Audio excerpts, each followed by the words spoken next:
యెహోవా తన భక్తులను కాచువాడు. కానీ తప్పు చేసినటువంటి వాళ్ళు బానిసలయ్యారంటే అర్థం ఉంది, కానీ తప్పు చేయకుండా నీతి నిజాయితీలు కలిగి దేవుని యందు భయభక్తులు కలిగిన వారు సైతము బానిసలుగా మార్చబడి బంధకాల్లోకి వెళ్ళిపోయారు. కొద్దిగా మనకు బాధ కలిగిద్ది. యోసేపును చూసినా, దానియేలును చూసినా, షడ్రకు మేషకు అబేద్నెగోలను చూసినా, బైబిల్ గ్రంథంలో కొంచెం నీతి నిజాయితీగా బ్రతికినటువంటి భక్తులందరి జీవితాలు చూస్తే కొంచెం బాధ కలిగిద్ది. పాపం ఇర్మియాను కూడా మీరు చూడవచ్చు. ఇర్మియా కూడా ఇన్ని బాధలో పడతాడు. ఈ భక్తులందరినీ పని కట్టుకొని శ్రమలకు అప్పగిస్తున్నాడా ఏందన్నట్టు మనకు అనిపిస్తూ ఉంటుంది.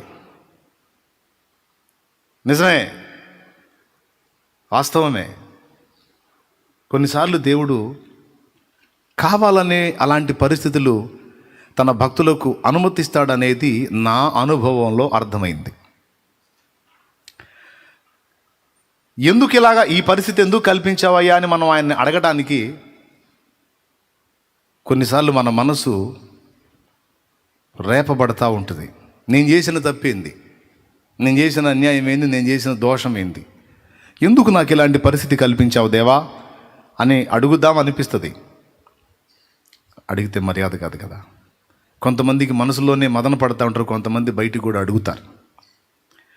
కానీ ఇక్కడ ఈ భక్తులను చూసినప్పుడు వాళ్ళు అలా అడిగినట్టు మనకు కనబడదు. పాపం వాళ్ళు అన్యాయంగా బాధపడ్డట్టే ఉంటుంది. ఏబైతే అడుగుతాడు కూడా, ఏబు సర్వశక్తుడు నాకు అన్యాయం చేశాడంటాడు. నేను తేడా మనిషినైతే ఆయన నన్ను శ్రమ పెడితే అర్థం ఉంది, కానీ నీతి నిజాయితీ యథార్థత కలిగి భయభక్తులు కలిగి నేను ఎలా బతుకుతున్నాను, నాకు ఇంత దారుణమైన నగచాట్లు ఎందుకు రానిచ్చాడు, అయితే సర్వశక్తుడు నాకు అన్యాయం చేశాడు అని నేను చెబుతానన్నాడు. ఏబు బయటపడ్డాడు, భక్తులు బయటపడలా. ఈరోజు మన ఆత్మీయ జీవితాన్ని కూడా మనం పరిగణలోకి తీసుకుంటే మన బ్రతుకును కూడా మనకి ఇలాంటి పరిస్థితులే కనపడతా ఉంటాయి. హల్లెలూయా. ఎలాంటి పరిస్థితులు? మారు మనసు పొందకముందు పరిస్థితిని పక్కన పెడితే, మారు మనసు పొంది దేవుని యందు భయభక్తులు కలిగి కొంచెం జాగ్రత్తగా మనం ప్రయాణం చేస్తుంటే మనకన్నీ ప్లస్గా రావాలి. కానీ చిత్రంగా రివర్స్ గేర్లు పడతా ఉంటాయి మనకి. ఎందుకు ఇలా అవుతుందనేది ఓ ప్రశ్న.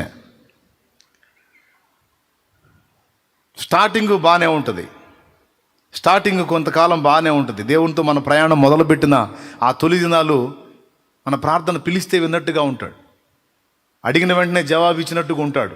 ప్రభువా అంటే ఇదిగో ఉన్నానంటాడు. ఎంతమందికి ఉంది అనుభవం? ప్రారంభంలోనేమో అట్లా అడగగానే ఇలా జవాబు, అలా పిలవగానే ఇలా ఆన్సర్. కొద్ది కాలం తర్వాత అసలు పట్టించుకుంటున్నాడో పట్టించుకోవట్లేదో అన్నట్టుగా అయిపోతుంది. దీన్ని ఎంతమంది ఒప్పుకుంటారు? నాకు కూడా ఉంది సేమ్ ఫీలింగ్. స్టార్టింగ్లో వెంటనే జవాబులు, ఒక మధురమైన అనుభవం. ప్రతి దాని గురించి వెంటనే మనతో మాట్లాడుతూ ఉంటాడు. చూస్తానే మనల్ని ఒంటరిగా వదిలేసాడేమో అనిపిస్తుంది. మీలో ఎంతమందికి ఈ అనుభూతి కలిగిందో నాకు తెలియదు, కానీ నాకైతే ఈ అనుభవం కలిగింది. ఒకవేళ మీకు కూడా అనుభవం ఉంటే సంతోషం. ఆ అనుభవం ఉన్న వాళ్ళందరికీ ఇప్పుడు నా బాధ అర్థమైద్ది, నేను చెప్పేది అర్థమైద్ది. యేసు ప్రభుతో జీవితం మొదలుపెట్టినప్పుడు ఆయన నీతో వ్యవహరించిన తీరు వేరు, సంవత్సరాలు గడిచే కొద్దీ ఆయన వ్యవహరిస్తున్న తీరు వేరు. అంటే మనం అనుకుంటాం మనలోనే ఏదో మార్పు వచ్చింది, అందుకే అట్లాగ అయిపోయాం. దేవుడు ఎందుకు మారతాడు? దేవుడు మారడు.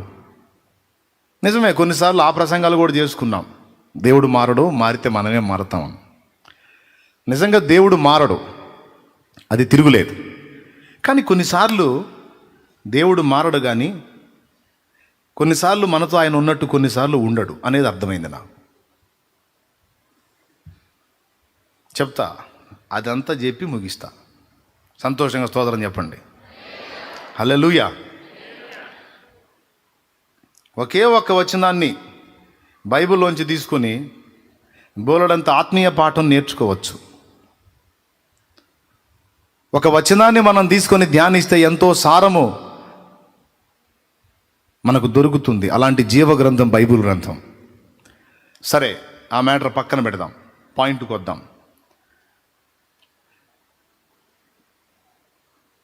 పక్షిరాజు గురించి బైబిల్ గ్రంథంలో కొన్ని మాటలు రాయబడ్డాయి పక్షిరాజు గురించి.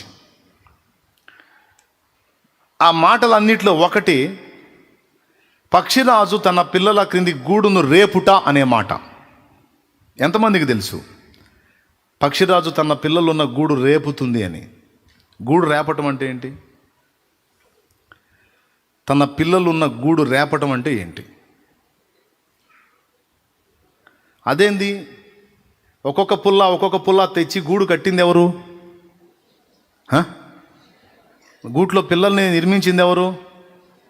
అదే గూట్లో అంతకాలం పిల్లలకు ఆశ్రయం ఇచ్చి పోషించింది ఎవరు? మళ్ళీ అదే పక్షిరాజు మళ్ళీ గూడు రేపటం ఏంది? పక్షిరాజు మారిందా? గూడు కట్టింది తానే, పిల్లల్ని పెట్టింది తానే, పిల్లలకు ఆహారం పెట్టింది తానే, అన్ని కాలాల్లో పిల్లలకు భద్రంగా తన రెక్కల చాటు చేసి కింద గూడు పైన రెక్కలు ఎండ వాన చలి ఏవి తగలకుండా వాటిని అద్భుతంగా కాపాడుకుంది తనే. మళ్ళీ ఇప్పుడేంది? గూడు రేపి పిల్లలు కింద పడిపోయేటట్టు పిల్లల్ని ఒంటర్లుగా చేయటం ఏంటి? దేవుడు తనను తాను కొన్నిసార్లు పక్షిరాజుతో పోల్చుకున్నాడు. పక్షిరాజు తన రెక్కల మీద పిల్లలను మోసినట్టు నేను మిమ్మును మోసి తిని, గ్రద్ద రెక్కలపై నేను మిమ్మును మోసి తిని అన్నాడు. పక్షిరాజు తన రెక్కల మీద పిల్లల్ని మోసిద్ది. అలా నేను మిమ్మును మోసి తిని దేవుడు తన్ను తాను పక్షిరాజుతో పోల్చుకున్నాడు. కాబట్టి పక్షిరాజు గూడు రేపుట, దేవుడు కావాలనే కొన్నిసార్లు మనల్ని ఒంటరులుగా చేయుట దగ్గర సంబంధం ఉన్న సంగతి.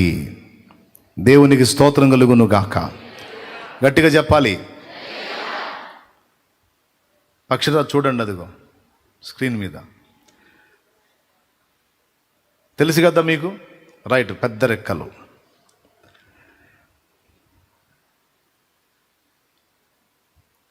కావాలనే కొన్నిసార్లు దేవుడు మనల్ని కఠినమైన ప్రదేశంలో పరిస్థితుల్లో అలా వదిలేస్తాడట. ఇదే అనుభవం ఇశ్రాయేలు అరణ్య యాత్రలో కూడా మనకి దేవుడు రాయించి పెట్టాడు.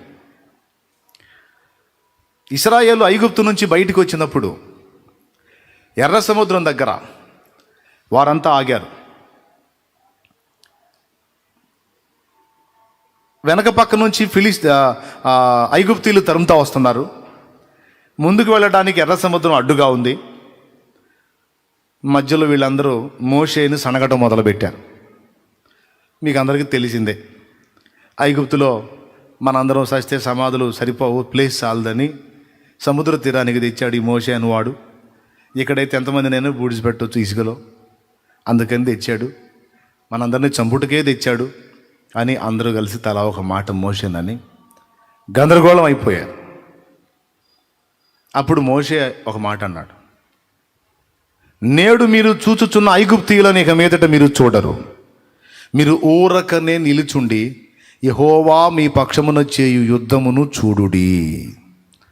ఆయనే మీ పక్షమున యుద్ధము చేయును, మీరు యుద్ధం చేయాల్సిన అవసరం లేదన్నాడు. జస్ట్ మీరు ఊరక నిలుచుండి చూడుడి. చూద్దామా నిర్గమాకాండం, ఆ ఒక్క ముక్క చూడండి బైబిల్లో. నిర్గమాకాండం 14వ అధ్యాయము 13 చదువు తల్లి. అందుకు మోషే, భయపడకుడి, యెహోవా మీకు నేడు కలుగచేయు రక్షణను మీరు ఊరక నిలుచుండు చూడుడి. మళ్ళీ చదువమ్మా. అందుకు మోషే, భయపడకుడి, యెహోవా మీకు నేడు కలుగచేయు రక్షణను మీరు ఊరక నిలుచుండి చూడుడి. మీరు నేడు చూచిన ఐగుప్తులను ఇక మీదట మరి ఎన్నడూను చూడరు. యెహోవా మీ పక్షమున యుద్ధము చేయును, మీరు ఊరకయే ఉండవల్లని ప్రజలతో చెప్పెను. అద్దుగో, ఇది ఒక అనుభవం. యెహోవాయే మీ పక్షమున యుద్ధము చేయును, మీరు జస్ట్ ఊరకయే నిలుచుండి చూడుడి అంతే. మీరు ఊరక నిలుచుండి చూడవలెను అంతే, నువ్వు యుద్ధమాడే అవసరం లేదన్నాడు. మన ఆత్మీయ జీవిత ఆరంభపు మెట్టిది. లోకములో నుండి మనల్ని ప్రత్యేకించిన తరువాత మన ప్రారంభ దినాల్లో ఎలా ఉంటుందంటే, దేవుడు మనకు తోడై ఉండి ప్రతి సమస్యకు వెనువెంటనే జవాబులు ఇస్తూ, ప్రతి విజ్ఞాపనకు తక్షణమే స్పందిస్తూ, ప్రతి భయాన్ని మన నుండి వెళ్ళగొట్టి ధైర్యాన్ని, ఆనందాన్ని, ఉత్సాహాన్ని, సంతోషాన్ని ఎట్లా అంటే అట్లా. వివాహమైన తొలి రోజుల్లో భార్యను భర్త ఎట్లా చూసుకుంటాడో అట్లా. ఏం చేయనీడు, ఏమన్నా చేయనిస్తాడా? బోరింగ్ దగ్గరికి వెళ్ళి నీళ్లు తీసుకొస్తానండి అని పోయింది అనుకో, హే పిచ్చా నీకు, నేను లేనా, నాకు చెప్పొచ్చు కదా. అది గట్టిగా ఉంటుంది ఆ బోరింగ్ కొట్టాలంటే, ఎంత కష్టం అనుకున్నా నేను కొట్టి తీసుకొస్తా. నాకు ఫలానాది కావాలి, వెళ్ళి తెచ్చుకుందాం అనుకుంటున్నా, నీకు పిచ్చా, అంత గందరగోళంగా ఉంటుంది అక్కడ, నువ్వెందుకు, ఏం కావాలి చెప్పు, నేను పోయి తెస్తా అంట. అసలు ఏమీ చేయనీడు, పిచ్చిది మురిసిపోతూ ఉంటుంది. మా ఆయనకి నేనంటే ఎంత ఇష్టమో, అసలు నన్ను ఏమీ చేయనీయుడు, పక్క వాళ్ళకి తెగ చెప్పి ఎగిరెగిరి చెప్పిద్ది. పక్క వాళ్ళు సీనియర్లు ఏమో జూనియరు, ఆ సీనియర్కి జూనియర్ చెప్పిద్ది. పక్క సీనియర్ వేదన పడుతూ ఉంటుంది, మా దుర్మార్గుడు నన్ను ఇట్లా టార్చర్ చేస్తున్నాడు, నన్ను ఇలా చేస్తున్నాడు, అలా చేస్తున్నాడు అని సీనియర్ జూనియర్ చెప్తే జూనియర్ అంటుంది, మా ఆయన అట్లా కాదు, అసలు నన్ను ఏమీ చేయనీడని మురిసిపోతూ ఉండదు. సీనియర్కి తెలుసు, కొద్దిగా ఆగమ్మా, కొద్దిగా ఆగు, ఇక్కడ కూడా నేను అంతే మోసపోయాను, వీడు అంతకన్నా ఎక్కువ చేశాడు స్టార్టింగ్లో, ఇప్పుడు కాదు వీడు నన్ను ఆడుకుంటుంది, కొద్దిగా ఆగు, నీకు కూడా న్యాయం జరుగుతుంది ఆగాని అనుకుంటుంది మనసులో. కొద్ది కాలం తర్వాత ఏమంటే నీళ్ళు అవసరం ఏంటంటే, ఏం తిని ఏం పోటు పొడుస్తున్నావు ఇది ఇంటికాడ, తిని ఒళ్ళు పెంచి పడేస్తున్నావు, పోయి నీళ్లు కొట్టి తీసుకురా కాస్త, ఆ ఒళ్ళన్నతో కొద్ది పోయిసావు అంటాడు. ఏమండి కొంచెం నాకు బజార్లో ఫలానా వస్తువు కావాలండి ఎందనుకో, ఇక్కడేగా ఆ టర్నింగ్ తిరిగితే బజారే, ఏంది ఆయన అసలు నన్ను తెమ్మంటున్నా, నేనే సర్వెంట్నా, నేనేమన్నా నీకేమన్నా సర్వెంట్ కాదండి, మీరు అంతకుముందు ఏది అన్నారు కదా, ఎందుకు వెళ్ళటం, నేనే తెస్తాను అంటే, ఇక పద్దాకలు నీ గూడికి చేయమంటావా, అక్కడ చేసి ఇక్కడ చేసి ఏంటి అసలు, ఇక ఏది కదిలిచ్చినా సరే కస్సు అని పైకి వస్తాడు. అప్పుడు వాస్తవం అర్థమైపోయింది, మొత్తానికి మోసపోయాను నేను, స్టార్టింగ్లో చేసిందంతా తొలి ప్రేమ, ఇప్పుడు అసలు సంగతి బయటపడిపోయింది అన్ని వాస్తవాన్ని భార్య గుర్తుపట్టింది. దేవుడు కూడా మన విషయంలో అంతే చేస్తున్నాడేమో అనిపించింది ఒక్కోసారి. క్రొత్తగా ప్రభువులోకి వచ్చినప్పుడేమో, అమ్మ ప్రభువా అంటే ఏమి నా కుమారి, ప్రభువా ఏమి నా కుమారుడా, ఎక్కడున్నావు, నీ పక్కనే ఉన్నాను నాయన, ఎంత ప్రేమ తండ్రి నీకు, అసలు నన్ను వదిలిపెట్టి ఉండవే, లేదు నాయన నిన్ను వదిలి ఉండలేను, ఏ బాధ వచ్చినా, ఏ భయం వచ్చినా, ఏ శ్రమ వచ్చినా, ఏ సమస్య వచ్చినా ప్రభువా ఇదిగో వచ్చి తిని అనేవాడు. ఇది ఏ అనుభవం అంటే, ఇశ్రాయేలు ఐగుప్తు నుండి బయటికి వచ్చి ఎర్ర సముద్రం దగ్గర ఆగినప్పుడు మోషే చెప్పిన అనుభవం. మీరు ఊరకయే నిలుచుండి చూడుడి, నేడు మీరు చూచుచున్న ఐగుప్తీయులను ఇక మీదట చూడరు, యెహోవా వారిని హతము చేస్తాడు, ఆయనే మీ పక్షమున యుద్ధం చేస్తాడు, మీరైతే ఊరక నిలుచుండి చూడు. ఇక్కడ వీరికి యుద్ధము లేదు, వీరి పక్షమున వీరిని చాటు చేసుకుని దేవుడే వీరి పక్షాన యుద్ధం చేస్తాడు. ఇప్పుడు దేవుడే వీరి పక్షాన యుద్ధం చేస్తాడంటే దేవుడు వీరికి తోడై ఉన్నట్టా లేదా, వీరితో దేవుడు ఉన్నాడా లేడా, లేడా, ఉన్నాడు కాబట్టి వాళ్ళని వెనకుంచి ఆయన ముందు రైట్. ఇప్పుడు రెండో అనుభవం చూపిస్తా, అదే నిర్గమాకాండం 17వ అధ్యాయం ఒకసారి చూడండి. 8 నుంచే చదువుతావా, చదువు. తరువాత అమాలేకీలు వచ్చి రెఫీదీములో ఇశ్రాయేలుతో యుద్ధము చేయగా మోషే యెహోషువతో, మన కొరకు మనుషులను ఏర్పరిచి వారిని తీసుకొని బయలు వెళ్ళి అమాలేకీయులతో యుద్ధము చేయుము. రేపు నేను దేవుని కర్రను చేత పట్టుకొని ఆ కొండ శిఖరం మీద నిలిచేదనెను. యెహోషువ మోషే తనతో చెప్పినట్లు చేసి అమాలేకీయులతో యుద్ధమాడెను. మోషే అహరోను చాలు తల్లి. అంతకుముందు మోషే ఏం చెప్పాడా? ఎర్ర సముద్రం దగ్గర మీరు ఓరకనే నిలుచుండి చూడుడి, యెహోవాయే మీ పక్షమున యుద్ధం చేయనని చెప్పాడుగా. 2 సార్లు చెప్పాడు, మీరు ఊరకయ్యే నిలుచుండి చూడవలెను. 2 సార్లు చెప్పాడు ఆ మాట. ఎందులో? 14వ అధ్యాయంలో. జస్ట్ 2 అధ్యాయాలు దాటి వచ్చామండి. 17వ అధ్యాయం దగ్గరికి వచ్చేటప్పుడు చూడండి, అయ్యా యెహోషువా, మనాళ్ళలో కొంతమంది సమూహాన్ని తీసుకొని ఆ అమాలేకోళ్ళు ఉన్నారు కదా, ఆ లేకోళ్ళతో యుద్ధం చేయయ్యా, దరిద్రులు వచ్చారు. అప్పుడు యెహోషువ అడిగేతుండే, అయ్యగారు ప్రారంభంలో ఏం చెప్పారు మీరు? యెహోవాయే మన పక్షమున యుద్ధము చేయును, యెహోవాయే మన పక్షమున యుద్ధము చేయును, మీరు ఊరకయ్యే నిలుచుండి చూడవలెను అన్నారు కదా. ఇప్పుడు ఆ యెహోవా ఏమాయను? మనము యుద్ధము చేయుట ఎలా అని అడగవద్దా? యెహోషువ కూడా అడగల, మోషే కూడా ఆ విషయం చెప్పాల. అప్పుడు ఆయనే యుద్ధం చేశాడు, ఇప్పుడు మనమే యుద్ధం చేయాలి. ఎందుకు? ఏమయ్యాడు ఆయన? చెప్తా వినండి. దేవుడు మనల్ని ఎలా కోరుతున్నాడు, ఆశిస్తున్నాడు అంటే మనందరినీ కూడా తల్లులుగా తండ్రులుగా చూడాలని దేవుడు ఆశిస్తున్నాడు. ఒకప్పుడు మన అమ్మగారి కుటుంబంలో ఉన్నప్పుడు మనం పిల్లలం. మాది ఫస్ట్ పాక, ఇప్పుడైనా రేకులు అనుకోండి, పూరి పాక, పొడవైన పాక. వర్షపు జల్లు ఒక్కోసారి మధ్యరాత్రి స్టార్ట్ అయ్యి జోరున పడతా ఉంటే ఇల్లు కారుతూ ఉంటుంది. ఇల్లు కారుతూ ఉంటే మేము మంచం దిగం. ఎక్కడైతే నీళ్లు కారుతున్నాయో అక్కడ మంచాలు ఉంటే మంచాలని మా అమ్మ నాన్న పక్కకు నెట్టేసి నీళ్లు కారని ప్రదేశంలో మాకు మంచాలు సిద్ధపరిచి ఆ మంచాల మీద మమ్మల్ని ఎక్కించి, మా అమ్మ మా నాన్న ఏం చేసేవాళ్ళు తెలుసా?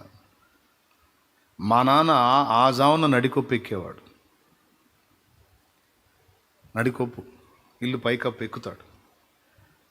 మా గేదెలు ఉన్నాయి కదా, ఎండుగడ్డి, వరిగడ్డి ఉంటుంది. ఆ వరిగడ్డి వాము ఉంటుంది, గడ్డి వాము. అందులో వరిగడ్డి ఏమంటారు వాటిని, పనుల చుట్టూ ఉంటాయి, కట్టలు కట్టు ఉంటాయి వరిగడ్డి మోపులు. 4-5 మోపులు తెచ్చి అక్కడ వేసి మా అమ్మకు అందుబాటులో వేసి, నేను పైకి ఎక్కుతాను, నాకు పైకి ఇవ్వమని. అది మధ్యాహ్నమా, సాయంత్రమా, ఉదయమా, మధ్యరాత్రి అన్న భేదం లేదు. ఎప్పుడు వర్షం పడి నీళ్లు గారితే అప్పుడు ఆయన పైకి అప్పెక్కటం, మమ్మేమో ఆ గడ్డిని, మోపుల్ని పైకి విసరటం. ఇక మా నాన్న అదంతా తీసుకొని చక్కగా ఎక్కడైతే నీళ్లు గారుతున్నాయో అక్కడ ఎత్తుగా వేసి, అక్కడ నీళ్లు పడకుండా చేసి, లోపల నీళ్లు గారకుండా చేసి, మళ్ళీ మా మంచాలు యథాస్థితికి రప్పించి ప్రశాంతంగా వదిలేసేవాళ్ళు. కుటుంబము, ఒక ఫ్యామిలీని రన్ చేయడానికి తల్లిదండ్రి ఏ విధంగా నడుం కట్టుకుంటారో, ఎలాంటి అనుభవంతో బిడ్డల్ని తీసుకొస్తారో, అలాగే మనకు కూడా ఒక దశ ఉంది.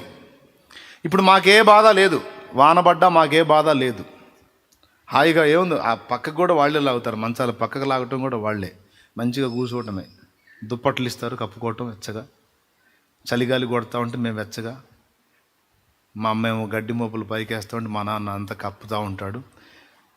ప్రశాంతంగా కూర్చొని చూస్తూ ఉంటాం, మాకేం ఫికర్లేదు. ఎందుకు? పిల్లలం. అయితే కొద్ది కాలం తర్వాత ఇప్పుడు వాళ్ళ పని అయిపోయింది అనుకుందాం.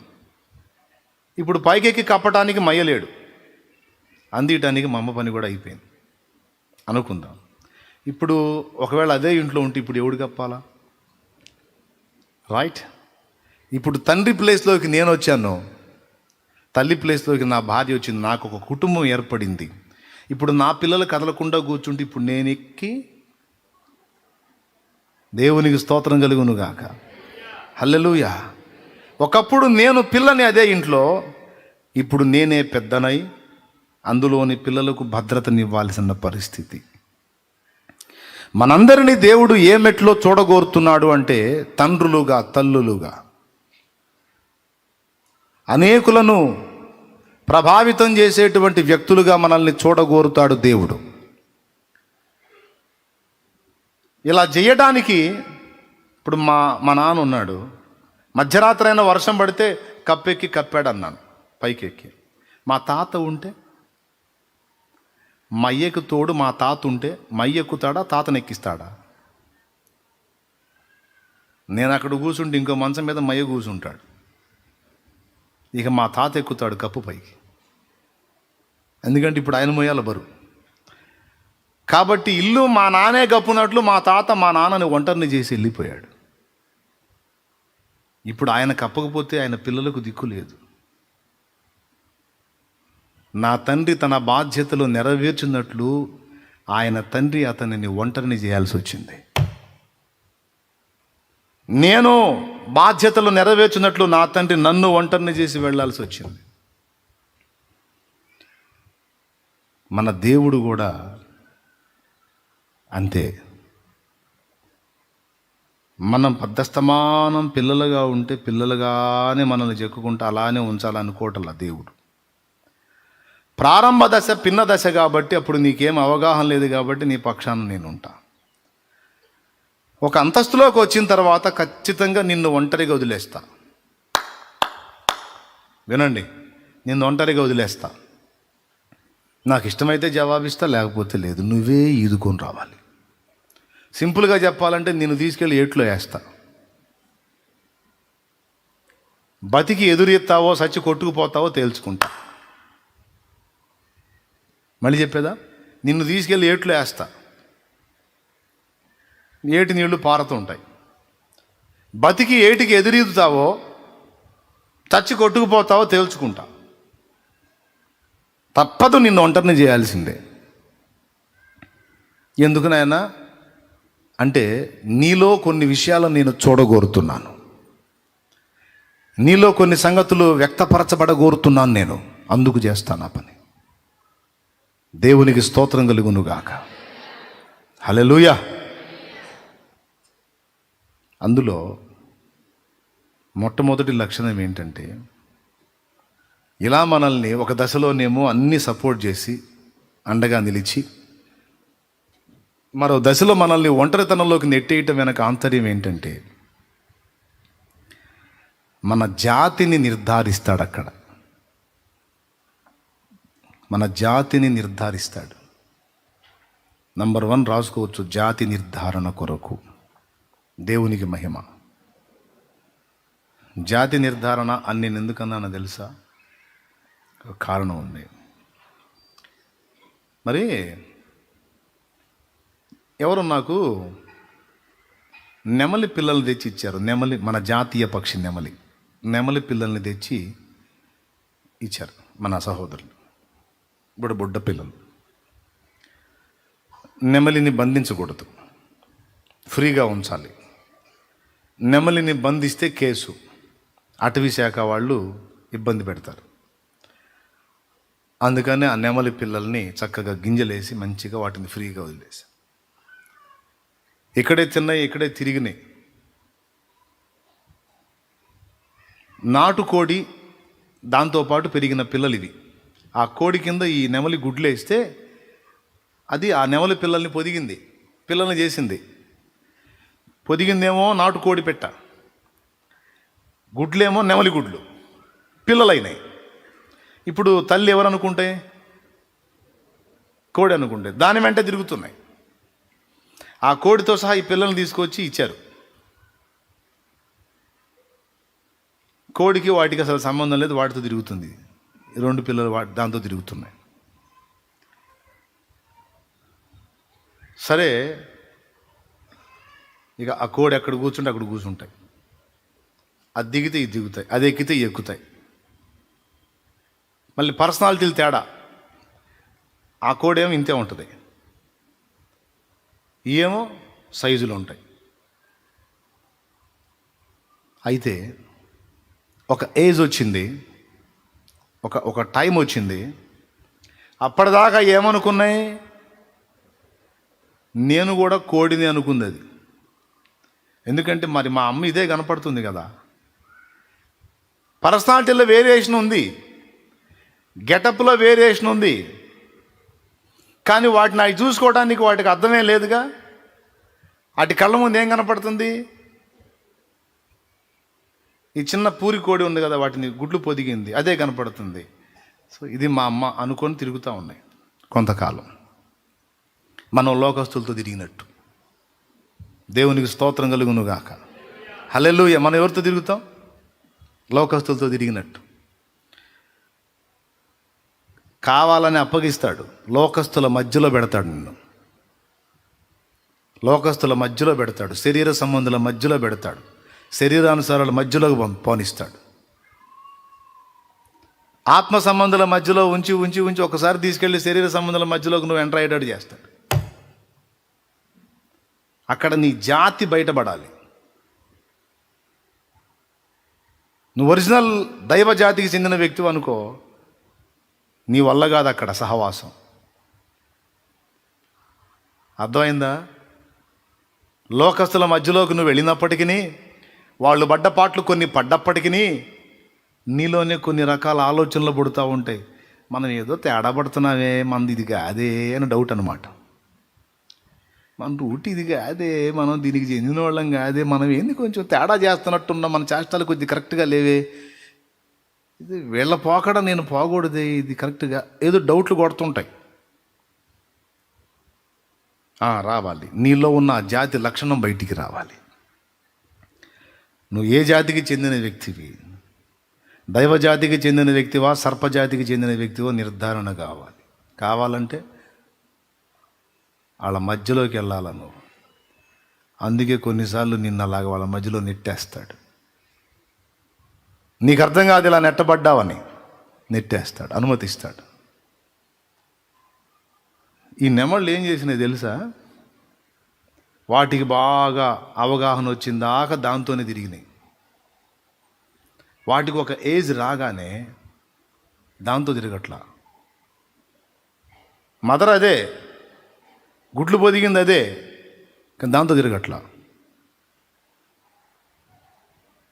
స్వతంత్రంగా తిరగటం మొదలు పెడుతున్నాయి ఇవి. ఇక దేంతో ఏ పక్షితో కలవట్లా.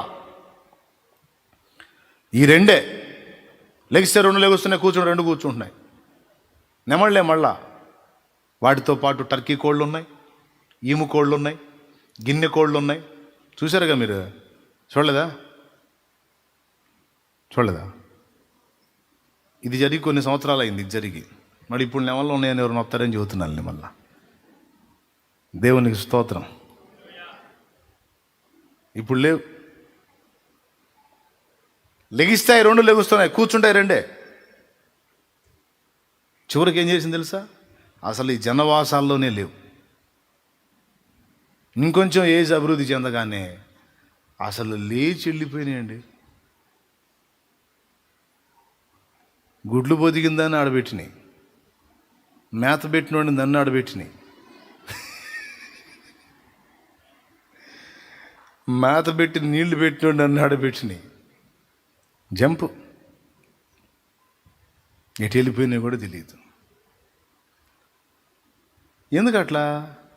2 సార్లు ట్రై చేశా, 2 అంతే చేసినాయి. ఒకసారి తెస్తే అవి కూడా ఒక ఏజ్ రాగానే జంపు. మీకు కూడా తెలుసు అనుకుంటా, నెమళ్ళు కొంచెం పెద్ద అయితే ఉంటాయా? ఎంతమంది తెలుసు? మరి తెలియనట్టు చూస్తారు ఇది. నాకు వెళ్ళి చాలామంది తెలుసు కదా.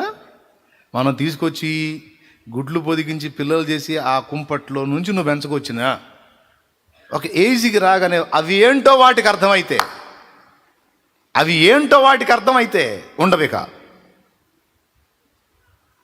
ఇంకొకటి ఉంది ఇందులో, ఇంకొక సమస్య ఉంది. అవేంటో వాటికి అర్థం కావడానికి ఇక్కడ సమీపంలో కొన్ని పొలాలు ఉన్నాయి. ఆ పొలాలలో దూరంగా సాయంత్రం వేళ నిశ్శబ్దంలో దాని జాతి కోతేస్తూ ఉంటాయి. ఆ స్వరం ఎక్కడైతే తగిలిద్దో ఇవి లేచి ఆ దిశగా పోతాయి. ఇక అద్దుగో నా జాతి అది అని. హల్లెలూయా. అది మన జాతి. ఆ స్పర్శ ఉంటుంది కదా లోపల. బీజం అదేగా, సర్పబీజం కాదు, దైవ బీజం. దేవుని వాక్యమును అక్షయ బీజము వలన మీరు పుట్టింపబడిన వారు. పరిశుద్ధుడగు వాని బీజము మీలో ఉంది. అది ఉందో లేదో నిర్ధారణ చేసుకోవటానికి నిన్ను కోళ్ళ మధ్యలో పెడతాడు. నాటుకోళ్ళు, పూరి కోళ్ళు ఉంటాయి, దెబ్బల మీద తిరిగే కోళ్ళు, ఆటి మధ్యలో పెడతాడు, అనుమతిస్తాడు. ఇక్కడ నీ జాతి లక్షణం బయటకు వచ్చింది. దేవునికి స్తోత్రం కలుగునుగా. అసలు నువ్వు ఏ జాతికి చెందిన వ్యక్తివో నిర్ధారణగా అది నీ ఒంటరితనంలోనే నీకు తెలుస్తాడు. నీకు ఒక స్వతంత్ర జీవితాన్ని ఇచ్చి స్వేచ్ఛని ఇచ్చినట్టు, నిన్ను వదిలేసినట్టు చేసి.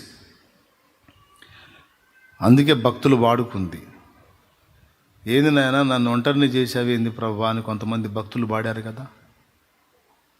ఒంటరి గూవనై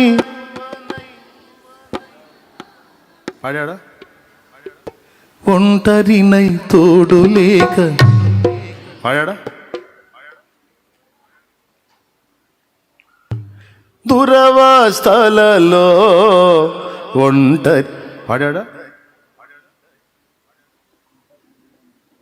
ఎన్ని రకాల పాటలు ఈ ఒంటరి పాటలు ఏందయ్యా? మొదటి కారణం చెప్పాను, దేవుడు ఎందుకు ఒంటరితనంలోకి నెట్టేస్తాడు, వదిలేసినట్టు ఎందుకు చేస్తాడంటే నిన్ను తండ్రిని తల్లిని చేయటానికి, నీకు బాధ్యత అవ్వటానికి. అర్థమైందా? నువ్వు పెద్ద మనిషిగా వ్యవహరించడానికి. అమ్మా నాన్న మనం ఏది పడితే చేయటానికి ఒప్పుకోరు, కంట్రోల్ చేస్తారు. ఎందుకంటే అనుభవాలు, ఏది చేస్తే ఏం జరిగిద్దో అన్ని అనుభవాలు, అవగాహన పొందారు కనుక వాళ్ళు మనల్ని. ఇప్పుడు మా అమ్మ ఉంది, మా అమ్మ మా నాన్న 6గురిని అన్నారు. ఒక్కొక్కరు 2 కాడికి లెక్కేయండి. పెద్ద అక్కకి 3, రెండో అక్కకి 2, మూడో అక్కకి 3, నాలుగో అక్కకి 3. ఆ పిల్ల బ్యాచ్ ఎంత? సరే 4 అక్కలకి 4 3 12 వేయండి. రెండో ఆమెకి 2, ఒకరిని తీసేయండి 11 అక్కడ సంఖ్య. ఎవరు? 4 అక్కలు, వాళ్ళకి 11 మంది పిల్లలు. కలపండి ఎంత సంఖ్య వచ్చింది? 11 ఈ 4 15. ఓకేనా? ఇక మేము ఒక 2, 15 2 17. మాకు మా అన్నయ్యకి 3, నాకు 2, 5. 17 5 21 22.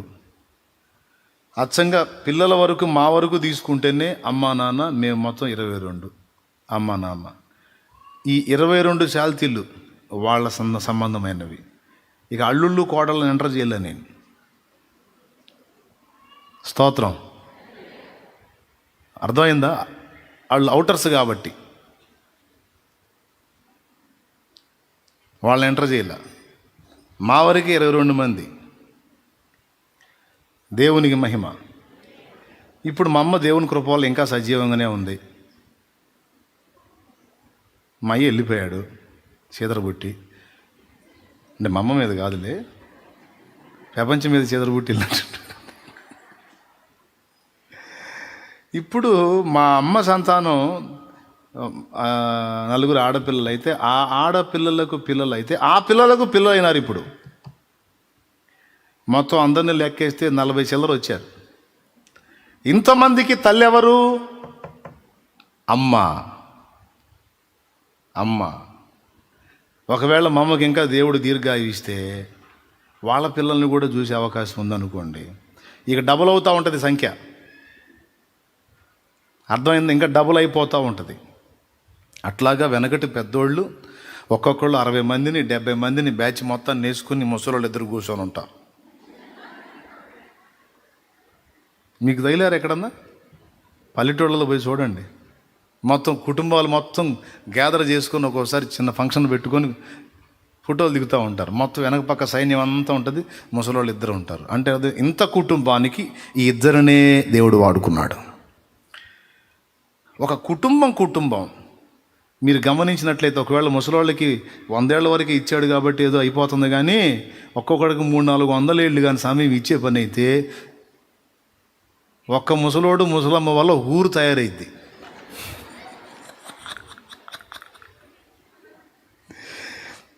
ఇప్పుడైనా అంతే. కాకపోతే వాళ్ళు ఉంటలేదులే, వాళ్ళు కూడా ఉంటే ఎవరిని బానీరుగా. ముసలోళ్ళు ఉంటే ఎవరిని బానీరు, వాళ్ళ సంతానం కాబట్టి. ఇప్పుడు ఈ దినాలు ఇవన్నీ ఎందుకు పెట్టారు అనుకున్నారు? చస్తే ఈ భుజం మోతలు, పిండము, దినాలు ఎందుకు పెట్టారు అనుకున్నా?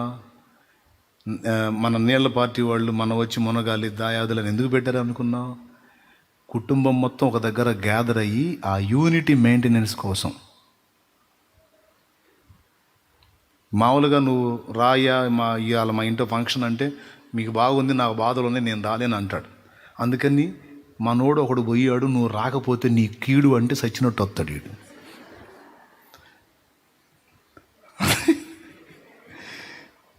అర్థమైందా? నీకు అది ఇది, నువ్వు రాకపోతే నువ్వు పోతావు అన్నాడు అనుకో, సచ్చినట్టు వస్తాడు. ఎందుకు వచ్చిన గొడవ అని. సాగుకు వస్తాడు, దినానికి వస్తాడు, అన్నిటికి వస్తాడు. ఎందుకని? గ్యాదర్ చేయటానికి, ఆ అనుబంధాన్ని కొనసాగించడానికి. ఎందుకు ఈ మాట చెప్తున్నానంటే, ఒక ఊరునే ఈరోజున్న ఊళ్ళు, ఈరోజున్న గ్రామాలు చాలా వరకు ఇద్దరి నుండి ఉత్పత్తి అయినటువంటి కుటుంబాలు చాలా ఉన్నాయి.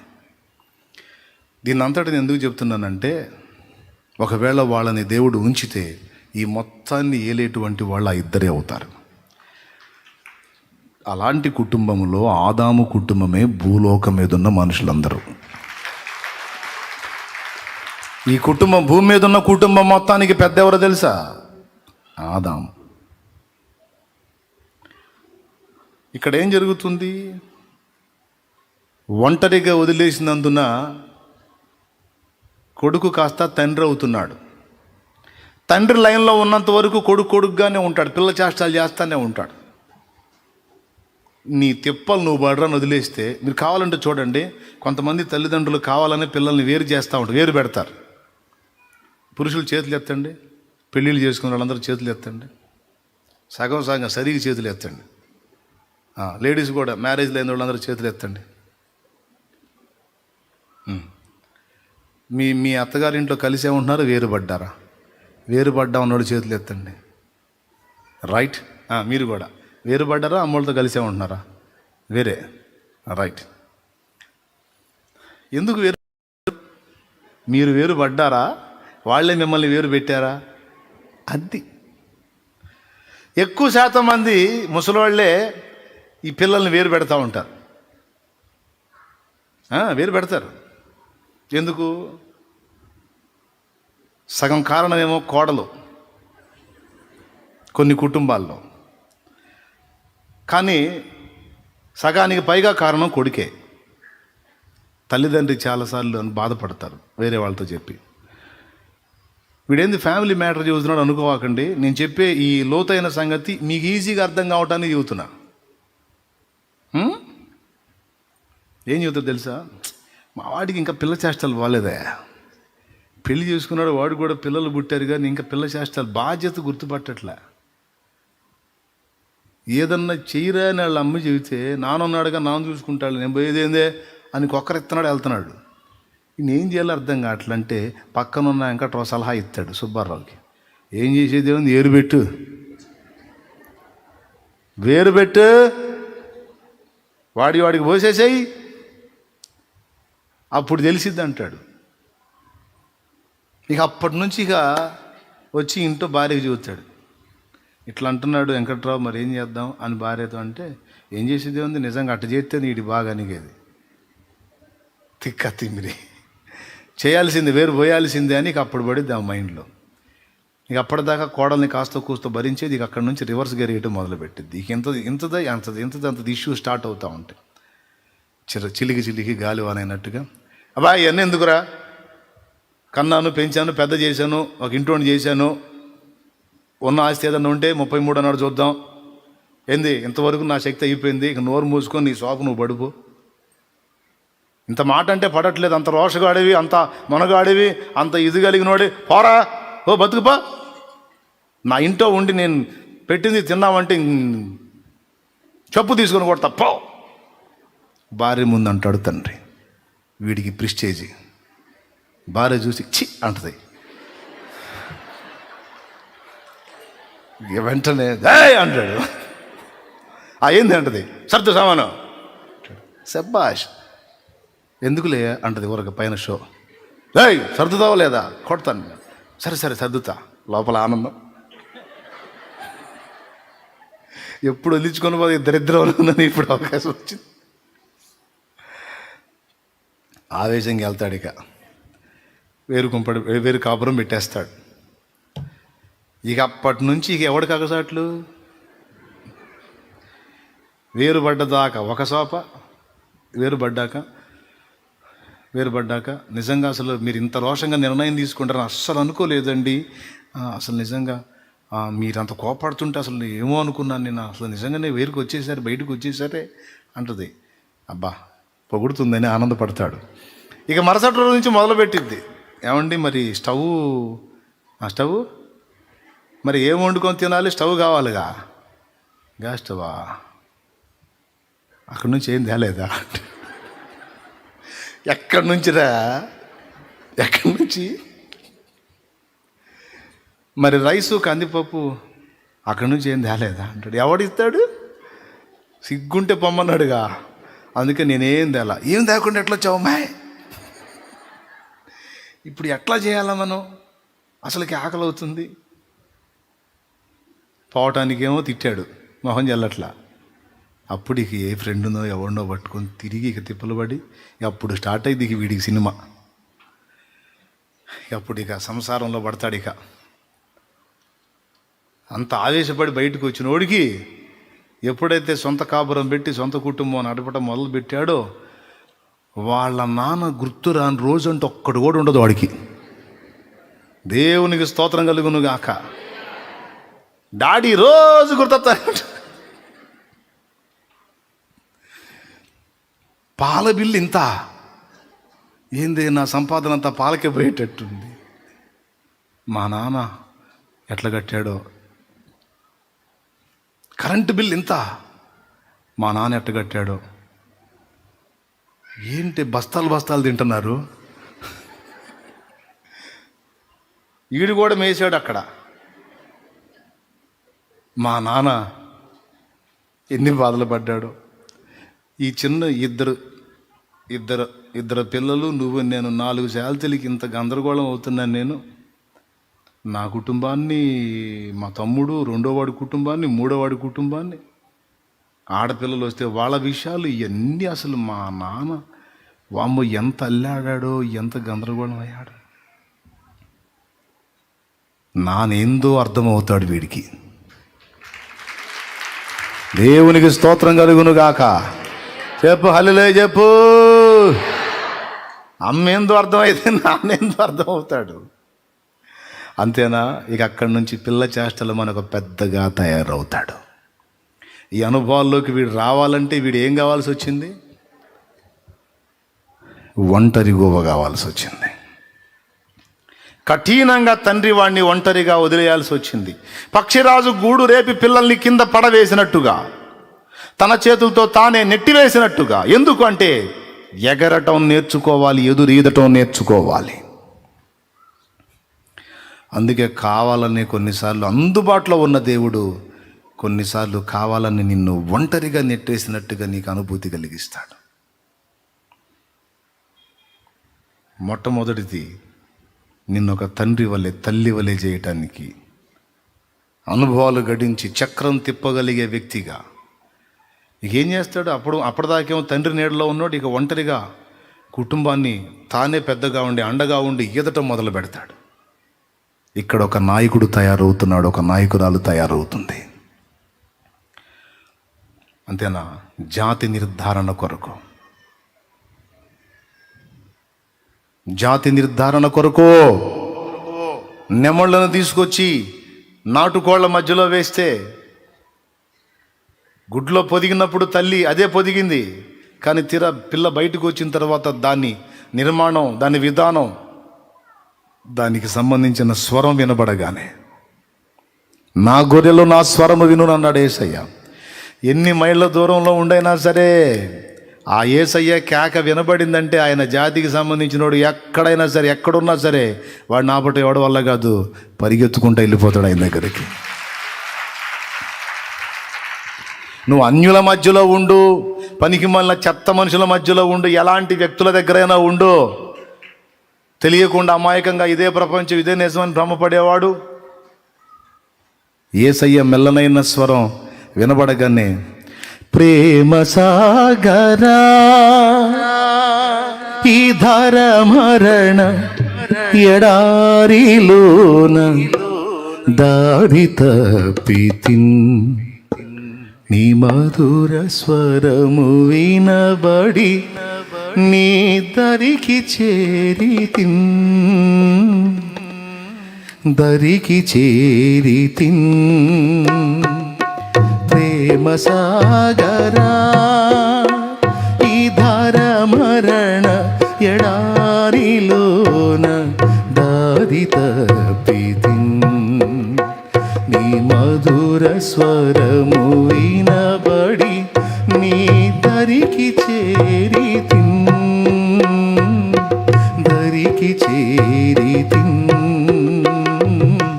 ప్రేమ సాగరా. దేవునికి మహిమ. మొట్టమొదటిది తల్లినిగా నిన్ను సిద్ధపరచుట కొరకు ఒంటరిని చేస్తాడు.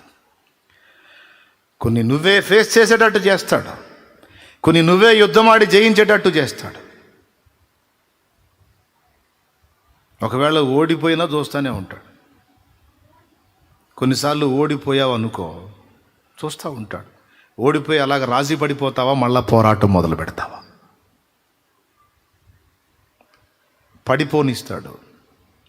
పడిపోయి అలానే కూర్చుంటావా, తిరిగి లేచి మళ్ళా యుద్ధం ప్రకటిస్తావా, పరిశీలించుకుంటాడు ఆయన. నువ్వు పడిపోవటానికి ఆయన నెట్టేళ్లే కానీ నువ్వు పడిపోవటానికి అనువైనటువంటి పరిస్థితులు అనుమతిస్తాడు. సీమోను, సాతాను మిమ్మును పట్టి గోధుమలను జల్లించుటకు కోరుకొనెను, కానీ అలాంటి శోధన నీకు రావద్దని నేను వేడుకుంటుని అనలా. నీ విశ్వాసము తప్పిపోకుండాన్నట్లు నేను నీ కొరకు వేడుకుంటుని. నీ మనసు తిరిగిన తరువాత నీ సహోదరుల మనసు స్థిరపరచమన్నాడు. అంటే అర్థం ఏంటో తెలుసా? అపవాది నిన్ను శోధించే అవకాశం ఉంది, నువ్వు డిస్టర్బ్ అయ్యే అవకాశం ఉంది. అయితే డిస్టర్బ్ అయిన తర్వాత ఇక నేను దేవునికి పనికిరానని విశ్వాసాన్ని విడిచిపెట్టి లోకంలో కలిసిపోకుండా నీవు విశ్వాస విషయమై తప్పిపోకుండాన్నట్లు నీ కోసం ప్రార్థన చేశాను అన్నాడు. అంటే ఏమైనా అర్థమైందా? పడిపోవటం రెండు విధాలు.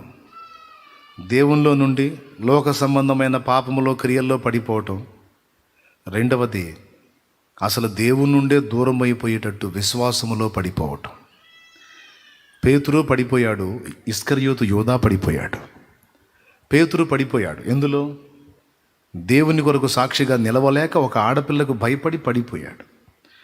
అప్పటిదాకా యేసుతో ఉండి సడన్గా ప్రాణాన్ని కాపాడుకోవడానికి భయపడి ఆ యేసు ఎవరో నాకు తెలియదని అబద్ధాలు ఆడేశాడు. నమ్మకత్వంలో పడిపోయాడు. పడిపోలేదా?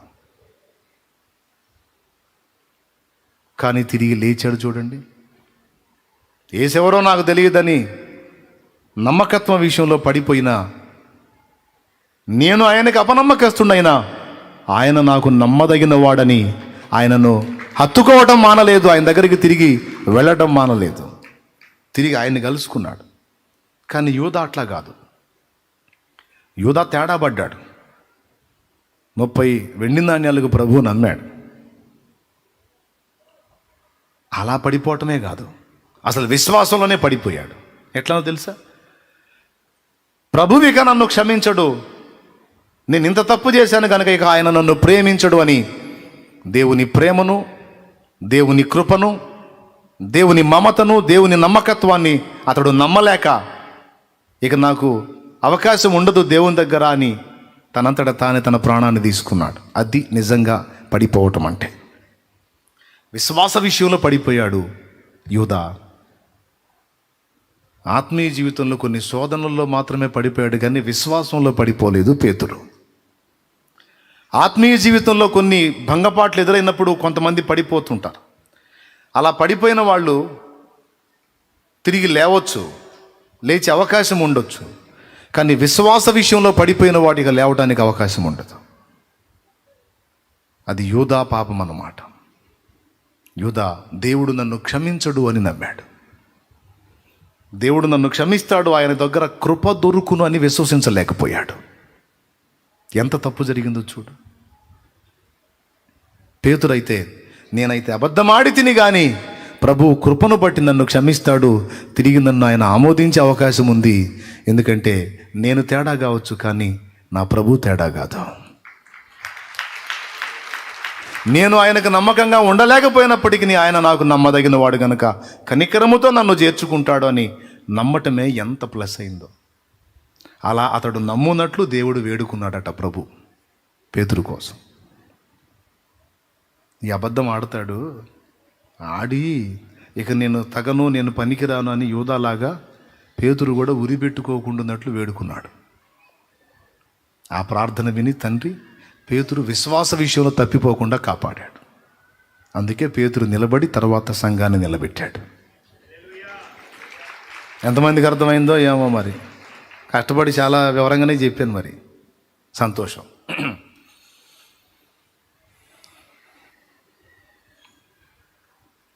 మొట్టమొదటిది ఏం చెప్పాను?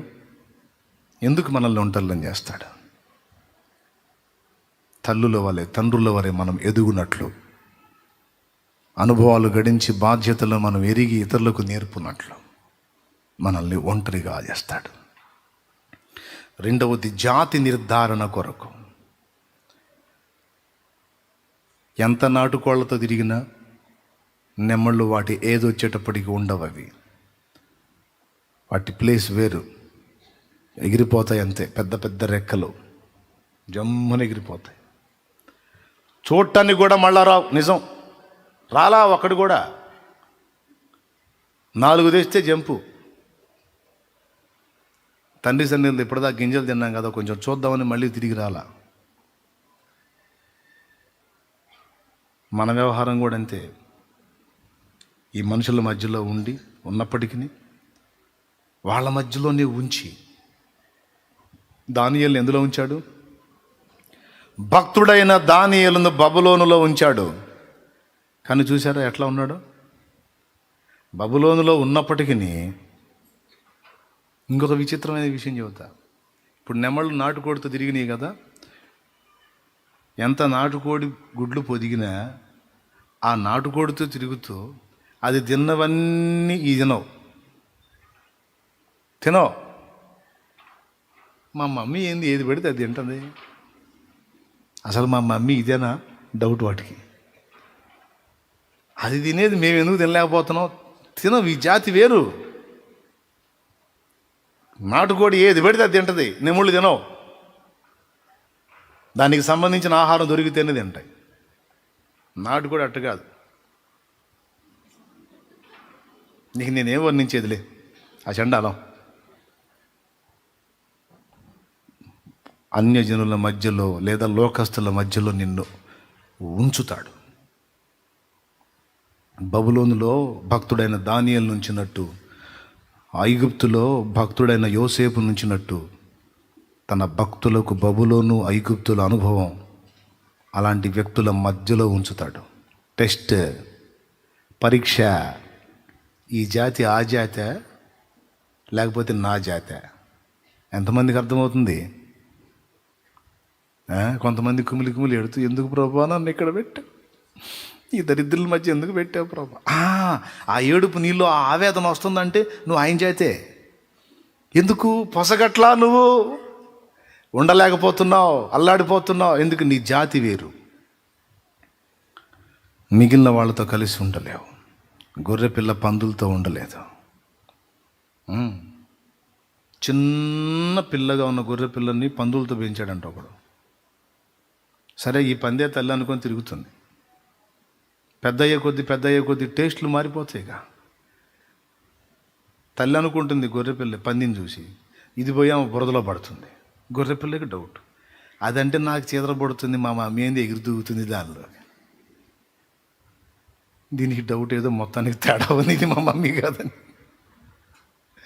అదేమో కనపడ్డ చెత్త అంతా తింటుంది, ఎక్కడ పెడితే అక్కడ ఏది పెడితే తినేస్తాం. గొర్రెపిల్లకి డౌట్, ఇది ఏది పెడితే తింటుంది, నేను ఏది పెడితే తిన్నాను కదా.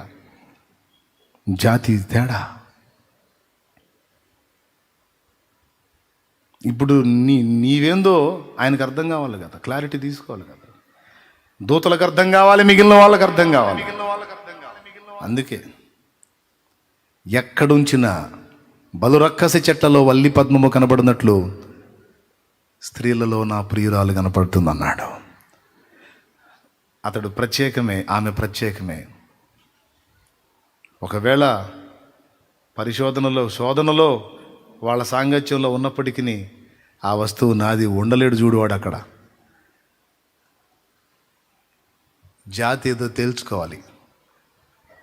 రెండవ కారణం, ఈ రెండు సంగతులకి అయిపోయింది కూటం, ఇంకా బోల్డ్ అన్న ఉన్నాయి. ఎందుకు మనల్ని దేవుడు ఒంటరిని చేస్తాడు? మూడవది, మనమే పోరాడి గెలవాలి. పోరాటం నేర్పటానికి. మనం ఏ కాడికి ఏం చేస్తుంటాం? నన్ను నీ సాటు పెట్టుకో, పొద్దుగోకులు నీ సాటు పెట్టుకో, నువ్వు ముందు పోయి అన్నీ వైనం చేస్తావు, నీ వెనకబడిని వస్తూ ఉంటావు. అప్పుడు ఇక నువ్వు జయించేది ఏందిరా, నీ పోరాటం ఏందంటాడు. నేను పోరాటం లేదు, ఏం లేదు, ఆ జయం కూడా నువ్వే జయించుకో, బహుమానం మాత్రం నాకి. ఐసా నహీ హోతా బేటా, ఐసా నహీ హోతా. స్టార్టింగ్లో నేను ముందుండి నిన్ను నడిపిస్తా. కొంచెం కాలం అయిన తర్వాత నా సన్నిధి నీకు ముందు కాదు, నీ వెనకుంటా, ముందుకు నువ్వే వెళ్ళాలి. హల్లెలూయా. నాకు తెలిసిన ఒక తండ్రి కొడుకున్నారు. రన్నింగ్ రేస్ పోటీలకి కొడుకును సిద్ధం చేయడానికి తండ్రి ముందెళ్ళి ఉండేవాడు. ఫలానా ప్లేస్కి నేను ఉంటాను, అక్కడ రా అని. వీడు పరిగెత్తుకుంటూ అక్కడికి పోవాలా. అక్కడ కలుసుకొని కాసిన మంచినీళ్ళు ఇచ్చి కొడుక్కి తాగు అని నీళ్లు దాపి మళ్ళీ అక్కడి నుంచి నేను ఫలానా ప్లేస్లో ఉంటాను, ఆడకు రా అని తండ్రి ముందు అక్కడికి వెళ్ళి కొడుకుని రమ్మంటాడు. వీడు పరిగెత్తుకుంటూ ఆడికి రావాలా. ఇతను బండి మీద పోయి ఆడుంటాడు, వీడు సత్తాబదుతా పరిగెత్తుకుంటూ రావాలి అక్కడికి. ఇప్పుడు ముందెవరున్నారు, వెనకెవరు పరిగెత్తుతున్నారు? అది మధ్యలో నీళ్ళు ఇచ్చాడు, చెమట తుడిచాడు, వాడికి నాప్కిన్ ఇచ్చాడు, అన్నీ చేశాడు. పోటీ వచ్చింది, స్తోత్రం. ఇప్పుడు అక్కడ కూడా ఆయన వల్ల ఉంటాడా? అయ్యా అదారా నీళ్ళు చెమట తుడుచుకున్నాను అంటాడా? ఉండడు. కొడుకు పరిగెత్తుతుంటే వెంటబడి ఫాలో అవుతూ ఉంటాడు. ఇశ్రాయేలు అరణ్య యాత్రలో ఇదే జరిగింది. కొంతకాలం వాళ్ళ ముందుండి నడిపాడు, తర్వాత వారి వెనకున్నాడు ఆయన. స్తోత్రం, హల్లెలూయా. పిల్లి తన పిల్లల్ని నోటబట్టినట్టు కొంతకాలం ఆయనే నోటబట్టి తిరుగుతాడు. కొంతకాలం తర్వాత ఇక మనం కోతి పిల్ల అనుభవంలోకి. కోతి అనుభవం అంటే జిలాగు చేష్టల గురించి చెప్పట్లేదు నేను. కోతి పిల్ల, కోతి పట్టుకోదు పిల్లని, పిల్లే పట్టుకోవాలా.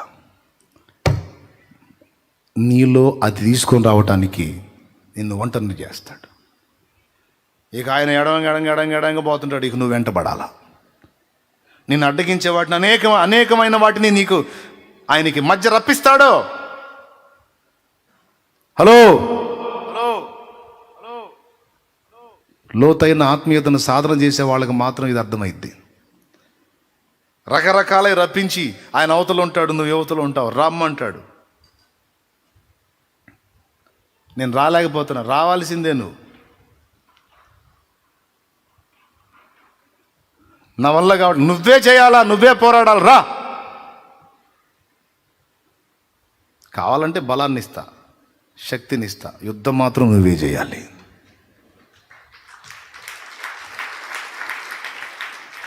నీలో వీరత్వాన్ని, పోరాట పటిమని, వీరోచితాన్ని వెలికి తీయటానికి దేవుడు నిన్ను ఉంచుతాడు అక్కడ, అంతే. అర్థమైతే స్తోత్రం చెప్పు గట్టిగా. పొద్దుస్తమానం మీ అబ్బాయిని వెంట పెట్టుకుని తిప్పుతావేంది? కొంచెం తిప్పిన తర్వాత ఏమంటావు? ఇప్పుడు సైకిల్ నేర్పేవాడిని, నేర్పేటప్పుడు ఎట్లా? ఫస్ట్ నువ్వే అన్నీ పట్టుకొని, ఇక వాడు హ్యాండిల్ చూసే పని లేదు, పడతాను అటు పడతాను అని చూసుకునే పని లేదు, అవి రెండు నువ్వే చూస్తావు. వాడు ఏం లేదు, పెడల్ చూసుకొని తొక్కుతూ ఉంటాడు. ఏయ్, పెడల్ చూసేది ఏందిరా, ఎదురు చూడంటావు. సరే అని తొక్కుతూ ఉంటాడు, ఎదురు చూస్తూ ఉంటాడు, అన్నీ నువ్వే. కొంచెం తర్వాత ఏం చేస్తావు? హ్యాండ్ పట్టుకో పడతానే, పట్టుకోరా, పడవు, నేనున్నాగా. పెడలు తొక్కుతా, హ్యాండిల్. కొంచెం దూరం వాడు తొక్కటం మొదలుపెట్టినాక అట్టు వదిలే, వాడు భయపడతాడు, మళ్ళీ పట్టుకుంటావు. అట్లబడి నేర్చుకుంటాడు. నేర్చుకున్నది ఆగ నువ్వు పట్టుకుంటావు. వాడు అంతా నేర్చుకొని తొక్కటం వచ్చే పొజిషన్లో కూడా వాడు పిలిచాడు అనుకో, నానా ఇంకా నువ్వే పట్టుకుంటే, ఎవడు రైడు, ఇంకా నేను పట్టుకునేది నువ్వే తొక్కాలి, నువ్వే పరిగెత్తాలి, ఇక నువ్వే. ఒక దశలో నేను నీకు అందుబాటులో ఉండి అవగాహన కల్పించా, నీకు ఇప్పుడు నువ్వే ప్రయత్నం చేయాలి, పోరాటం చేయాలి. పాపము చేసే ప్రదేశాలను, పాపం చేసే పరిస్థితులను నీకు అందుబాటులో తెచ్చి ఆ మధ్యలో ఉంచుతాడు నిన్ను. అక్కయ్యో బాగిన, అక్కయ్య అన్నయ్య బాగిన, నాకెందుకు వస్తున్నాయో ఏమంటావు, నాకేందో సైతం తెగ శోధించేస్తున్నాడు. ఆడు శోధించేయటానికి అనుమతించాడు ఇక్కడ. నీ చుట్టూ ఆ వలయాన్ని రప్పిస్తాడు. ఆ మధ్యలో నువ్వు పోరాడి రావాలా, బయటికి రావాలా, నువ్వే పోరాడాలా. హెచ్చరిస్తుంటాడు, వార్నింగ్ ఇస్తుంటాడు, తప్పించుకోమని చెబుతుంటాడు. రా, బయటికి రావాలా నువ్వు. అన్ని సంఖ్యలు బంధించినట్టు అన్ని సంఖ్యలలోకి నెట్టేస్తాడు. ఛేదించుకొని బయటపడమని పిలుస్తూ ఉంటాడు, రమ్మని. అదే జయం కొరకు పోరాటం. అపజయముల మధ్య వెనుకంజ వేయకుమా, పోరాడుచున్నది అంధకార శక్తులతో.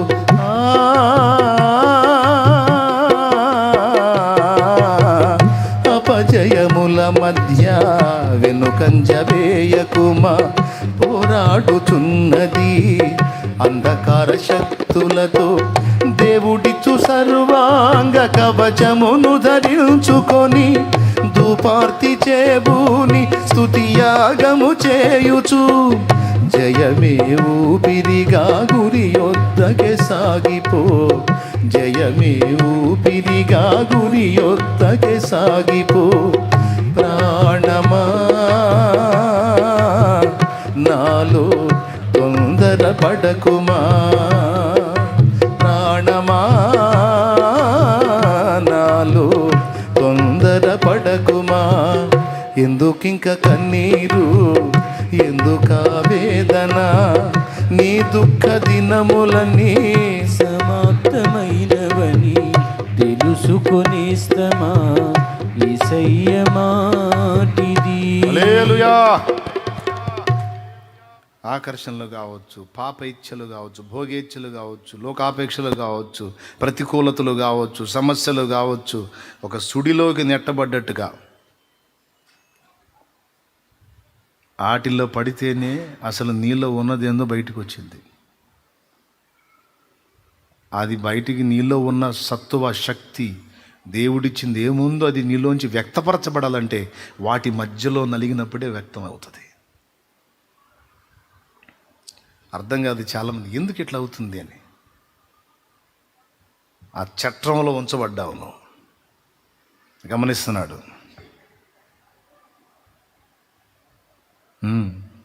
నీ ఎవ్రీ డే రికార్డ్ అవుతుంది అక్కడ, నీ ఎవ్రీ మూమెంట్ రికార్డ్ అవుతుంది అక్కడ. సైలెంట్గా గమనిస్తూ ఉంటాడు. ఏ ఘట్టంలో ఎలా స్టెప్ తీసుకుంటున్నావు, ఎక్కడెక్కడ ఎలా స్పందిస్తున్నావు, ఎంతవరకు చేంజ్ వచ్చింది, ఎంతవరకు నువ్వు ప్రతిఘటిస్తున్నావు, ఎంతవరకు ఎదురు తిరుగుతున్నావు, ఎంతవరకు నీలో పోరాట పటిమలో మార్పు వచ్చింది, అంత అబ్జర్వ్ చేస్తూ ఉంటాడు ఆ జగన్నాటక సూత్రధారి. కొన్నిసార్లు దెబ్బలు తిని గాయాలైనప్పుడు ఓదారుస్తాడు, భయపడవాడు, జస్ట్ కట్టుగట్టి వెళ్తాడు. మళ్ళీ నువ్వే తనులు తినాలి, మళ్ళీ ఫైట్ చేయాలి. మళ్ళీ పూర్తిగా అసలు నువ్వు మొత్తానికి పోకుండా మళ్ళీ వచ్చి కొంచెం అప్పుడప్పుడు అరుదుగా, ఇప్పుడు కూడా అప్పుడప్పుడు మనకు ఆయన సన్నిధి అనుభవం తగులుతుంటుంది చూడు. స్టార్టింగ్లోనేమో సమృద్ధి, ఇప్పుడేమో ఎప్పుడన్నా ఒకసారి బాగా మనకి హింసగా అనిపించినప్పుడు మాత్రం జస్ట్ అట్లా ఎంటర్ అయ్యి కొంచెం అట్లా తప్పించి మళ్ళీ పోయి కూర్చుంటాడు. లేకపోతే ఆయన అనుకున్న కొలతలోకి నువ్వు రాలేవు. కాబట్టి నెంబర్ 1 నీ జాతి నిర్ధారణ కొరకు, నెంబర్ 2 తల్లి వలె తండ్రి వలె ఒక పెద్దగా నిన్ను చేయుట కొరకు, నెంబర్ 3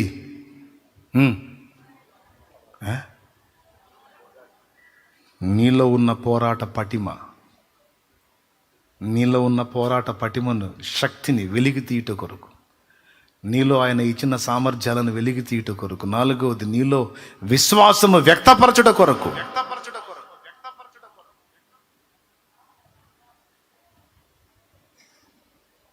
ప్రతి మెట్టులో నీ విశ్వాసాన్ని ఎలా వ్యక్తం చేస్తున్నావో ఆ విశ్వాసం వ్యక్తమవుతూ ఉంటుంది. కఠిన పరిస్థితుల్లోనే విశ్వాసం వ్యక్తమయ్యేది. అన్ని సజావుగా సాగుతున్నప్పుడు నువ్వు ప్రభువుని సేవించటం విశ్వాసం ఎలా అవుతుంది? మళ్ళీ చెప్తా, అన్ని సజావుగా సాగుతున్నప్పుడు నువ్వు ప్రభువుని వెంబడించడం, సేవించటం విశ్వాసం ఎలా అవుతుంది, ఎలా బయటపడుతుంది? అన్ని రివర్స్ అవుతున్నప్పుడు నువ్వు ప్రభువుని విశ్వసిస్తావు చూడు, ప్రతికూలతల్లో విశ్వసిస్తావు చూడు, ఆ ప్రతికూలతలోనే నీ విశ్వాసం అనేది నిగ్గుదేలుతుంది, వ్యక్తపరచబడుతుంది, బహుమానం పొందనర్హమవుతుంది. ఏమంటున్నాడు? శోధింపబడిన మీదట నేను సువర్ణమై మారెదను. శోధింపబడిన మీదట నేను సువర్ణమై మారెదను. నేను వెళ్ళే మార్గము నా యేసుకే తెలియును. నేను వెళ్ళే మార్గము నా యేసుకే తెలియును. స్తోత్రం. నా కుమారుణ్ణి అంత కఠినమైన పరీక్షలో ఉంచాను నేను, అంత కఠినమైన చేదైన పరీక్షలో ఉంచాను నా కుమారుణ్ణి. దూతలారా, అనుకూలంగా ఉన్నప్పుడు అతను నాకు విశ్వాసం చూపుట కాదు, ప్రతికూలతలలో ఉండి కూడా నన్ను విశ్వసించాడు. ఇప్పుడు చెప్పండి, అతను బహుమానానికి పాత్రుడా కాదా అని అడుగుతాడు. ప్రతికూలతలలో, కఠిన పరిస్థితులలో తను ఊహించని చేదైన అనుభవాల్లోకి నెట్టేశా నా కుమార్తెని. అయినా నన్ను హత్తుకుంది నా బిడ్డ. హల్లెలూయా. అయినా నన్ను పెనవేసుకుంది నా కుమారి. దూతలారా చెప్పండి, నా బిడ్డ విశ్వాసాన్ని బట్టి ఇప్పుడు బహుమానానికి పాత్రురాలు కాదా? అవును తండ్రి, ఆమె బహుమానానికి పాత్రురాలు.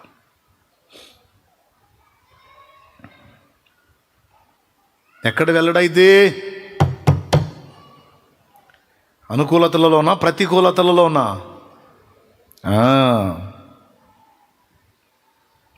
దేవునికి మహిమ. మరి ఇప్పుడు ఆ విశ్వాసం వెల్లడయి నువ్వు బహుమతి పొందాలంటే ఎందులో నెట్టాలా, ఎందులో తేలాల రంగు? అది అందుకు ఒక దశలోనేమో నీకు అందుతాడు, మరో దశలోనేమో నువ్వే పోరాడంటాడు. ప్రార్థన చేస్తున్నా, నువ్వు పోరాడమని చెయ్యి ప్రభువా. ప్రార్థన చేస్తున్నా, నువ్వే పోరాడు ప్రభువా. నేనే పోరాడి నువ్వు బహుమానం తీసుకుంటా. ఏ పుట్టిందమ్మా నీ పుట్టక అంటాడు. దేవునికి డాడియా రన్నింగ్ రేస్లో నేను ఫస్ట్ క్లాస్లో రావాలి లేదా ఫస్ట్ ప్రైజ్ కొట్టేయాలని నన్ను పరిగెత్తిస్తున్నావు కదా, నాకంటే భలే బాగా పరిగెత్తుతున్నావు కదా డాడియా, నువ్వే పరిగెత్తవచ్చు కదా, నేను కప్పు తెచ్చుకుంటా అంటే ఎట్ట చూస్తాడు మన డాడీ?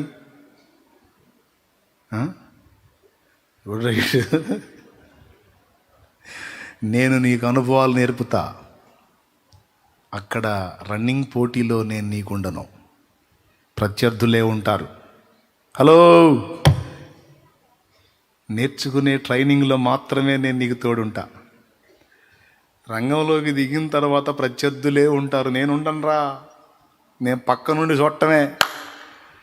అక్కడక్కడ రేబాయ్ శబ్బాష్ చలో పరిగెత్తు అని చెప్పటమే మన పని. పరిగెత్తి పరిగెత్తి ముందుకు పడతావో వెనక్కి పడతావో, ఏమవుతావో, గెలుస్తావో ఓడిపోతావో చూస్తా ఉంటా,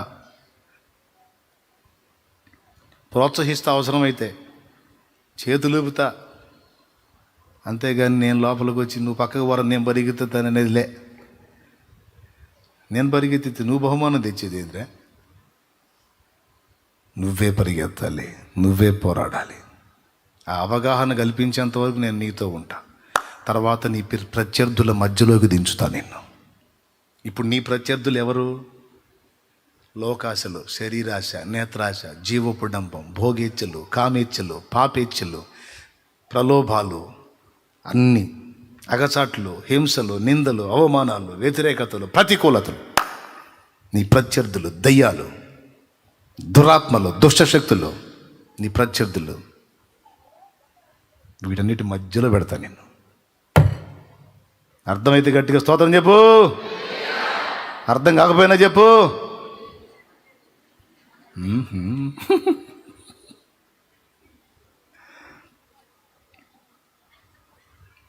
అందుకే మరి ఇట్లా బలపరిచే దేవుడు. అట్లా ఉన్నావు నువ్వు, నేను ఎక్కడికి పోలా, నేను ఎక్కడే ఉన్నా. పరిగెత్తేవాడు ఏమనాలా? గురివైపు చూసి పరిగెత్తాలా. డాడీ ఎక్కడికి పోలా, డాడీ మన పక్కనే ఉంటాడు. ఈ గట్టు ఉంటాయి, తాళ్ళు గట్టు ఉంటాయి. అయ్యా ఏం గట్టు ఉంటాయి? రోపు గట్టు ఉంటుంది కదా. ఎందుకులేయ్యా, తాడు గట్టు ఉంటుంది. అటు తాళ్ళు ఇటు తాళ్ళు మధ్యలో వీళ్ళు పరిగెత్తాలి. తాడుకు వెలపడ తింటుంటాడు. ఈరోజు నిన్ను నన్ను అలా మన పాస్టర్లను కూడా ఇప్పుడు అంతే వదిలే నేను. విజయన్న ఉందా ఇంకా? స్తోత్రం. మెలకుగుండు అన్న, మెలకుగుండు. అందరూ ఉండండి. ఒక్కొక్కరిని రంగంలో దించి అట్నే వదులుతా ఉన్నా నేను కూడా. స్తోత్రం. హల్లెలూయా. ఇప్పుడు శ్యామను ఉన్నాడు రెక్క కింద, రేపు శ్యామను కూడా వదులుతా. పరిగెత్తాలి, అందరూ పరిగెత్తాలి. నిగ్గు తేలాలి. తండ్రులు కావాలి, తల్లులు కావాలి, నాయకులు కావాలి, విశ్వాస వీరులు కావాలి, బహుమానం పొందాలి, జాతి నిరూపణ జరగాలి.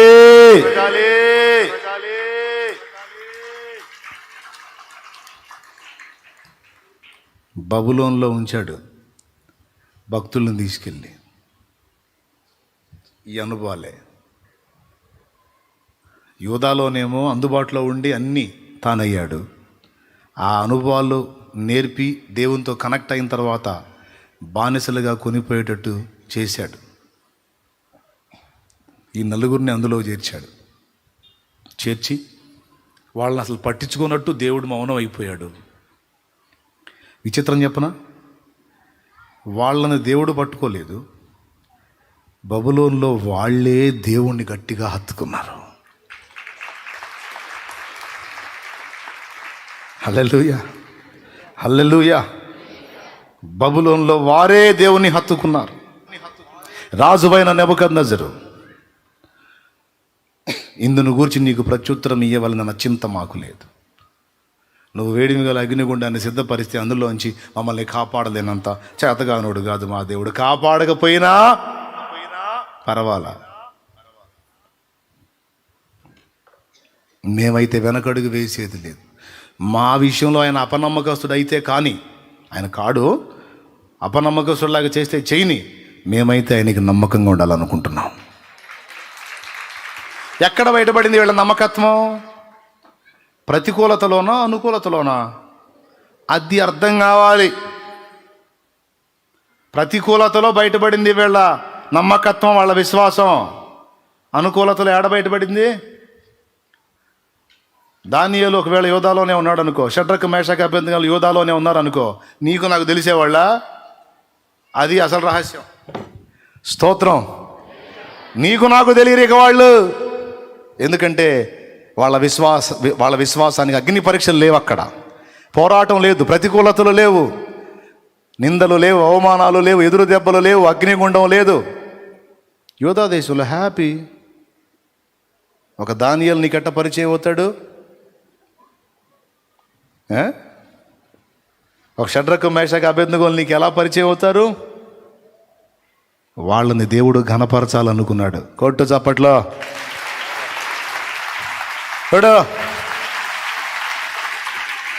వాళ్ళని దేవుడు ఘనపరచాలనుకున్నాడు. రాబోతున్న తరాలలో అనేకులకు మాదిరిగా వాళ్ళని చేయాలనుకున్నాడు. కాబట్టే భక్తులను తీసుకెళ్ళి బబులోన్లో పెట్టాడు. స్టార్టింగ్ ఏమని మనం ఎత్తుకున్నాం? భక్తులకు బబులోను అవసరమా? భక్తులు బబులోనికి ఎందుకు? అది ఎందుకంటే ఇందుకు. మీరే ఆలోచించుకోండి. ఈ నలుగురు అక్కడికి వెళ్ళకపోతే మనకు తెలిసేవారా? వాళ్ళ నుండి పాఠాలు ఏమన్నా మనం పొందేవాళ్ళమా? వాళ్ళు మనకు తెలియాలంటే యోధాలో ఉంటే తెలియరు. సో వాళ్ళని ఎందుకు తెలిసి బానిసలుగా ఇబ్బందులకు, నిందలకు, అవమానాలకు, అగ్నికి అప్పచెప్పాడు? శ్రమలకి. వాళ్ళని ఆయన ఘనపరచాలనుకున్నాడు. వారి విశ్వాసాన్ని, వారి నమ్మకత్వాన్ని, వారి క్రమాన్ని. ఎంత ప్రేమ దేవుడంటే! రాజా, నువ్వు సింహాల బోన్లో వేస్తే సావనైనా సస్తా, నా దేవునితో మాట్లాడటం మానుకో అనే మాట నువ్వు అంటే నేను ఊరుకోను.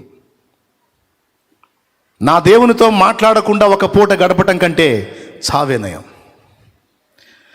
క్షణమైన నీ నామం మరువకుంటిని, మరణమైన మధురముగా ఎంచుకుంటిని. తండ్రి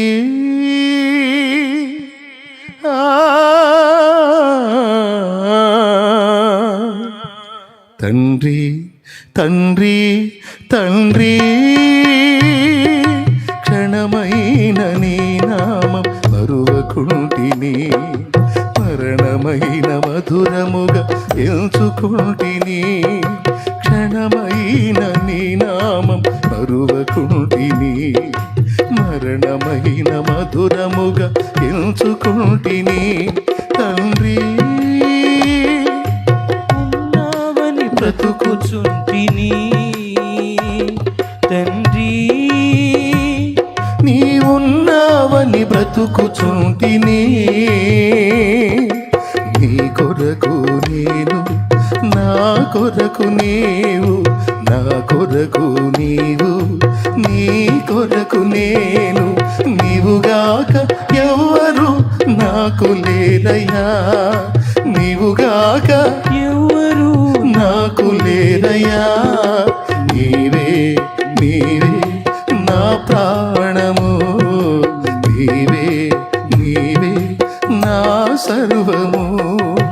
నా ప్రాణ ప్రియుడా నా యేసయ్యా, నన్ను గన్న తండ్రి నా యేసయ్యా. పూజింతును ఓ పూజార్హుడా, భజింతును ఓ భవదీయుడా.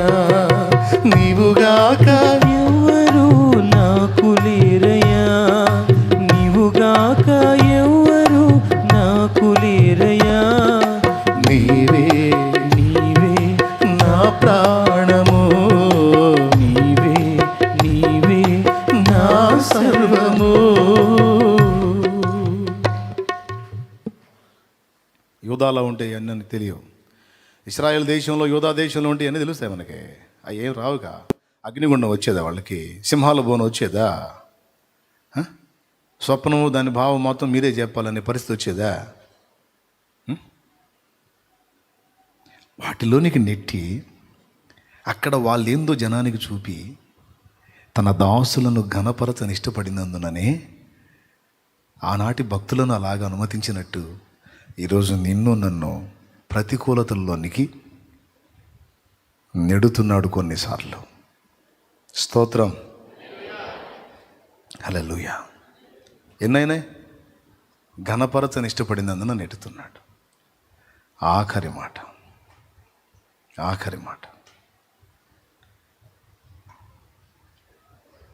మనల్ని అలా నెట్టివేసి ఆయన కొరకు మనకు ఎంత ఆకలి ఉందో పరీక్షించుకుంటాడు. ఎంతవరకు వెంటబడతాం, ఎంతవరకు ఆయన వెంటబడతాం, ఎంతవరకు ఆయన కోసం పరితపిస్తాం, ఎంతవరకు ఆయన కోసం ఆరాటపడతాం. సైలెంట్గా అబ్జర్వ్ చేస్తుంటాడు. తన భక్తుల్లో ఇదంతా వెతుక్కుంటాడండి దేవుడు. హల్లెలూయా. జాతి లక్షణాన్ని రుజువు చేయటానికి, తల్లి వలె తండ్రి వలె మనల్ని పెద్దలుగా చేయటానికి. మూడోది, మనలో ఉన్నటువంటి పోరాట పటిమను చూడటానికి, మన విశ్వాసాన్ని వ్యక్తపరిచే అవకాశాన్ని మనకి ఇవ్వడానికి, బహుమతి మనకు అందజేయడానికి, ఘనపరచడానికి. రెండవది, ఆయన కొరకు మన హృదయంలో ఎంత ఆరాటం ఉందో, ఆసక్తి ఉందో, మమత ఉందో, ప్రేమ ఉందో తెలుసుకోవటానికి. ఇప్పుడు దానియేలు చూసి ఎంత మురిసిపోయి ఉంటాడండి దేవుడు. లాస్ట్ మాట, ఎంత ఆనందపడి ఉంటాడు. షడ్రకు మేషకు అబేద్నెగోలను బట్టి ఎంత మురిసిపోయి ఉంటాడు. నువ్వు అగ్నిగుండంలో వేసి మేము సాగుకు భయపడతాం అనుకున్నాను, నీ సస్తం అవసరమైతే. కానీ మా దేవుడు వద్దన్న పని మాత్రం, భూమి ఆకాశాల సృష్టికర్త, సైన్యములకు అధిపత్యగా యెహోవాకు మాత్రమే మేము సాష్టాంగపడతాం, సాగిలపడతాం. ఇక ఏ దానికి మేము సాష్టాంగపడం, సాగిలపడం. ఈ మోకాలంటూ వంగితే ఆయన ముందే వంగాలి. అది ఒక యూదుడి రోషం. ఈ మోకాలంటూ సాష్టాంగ పడితే, ఈ మోకాలంటూ వంగితే అది నా ప్రభువుకి మొక్కటానికి మాత్రమే.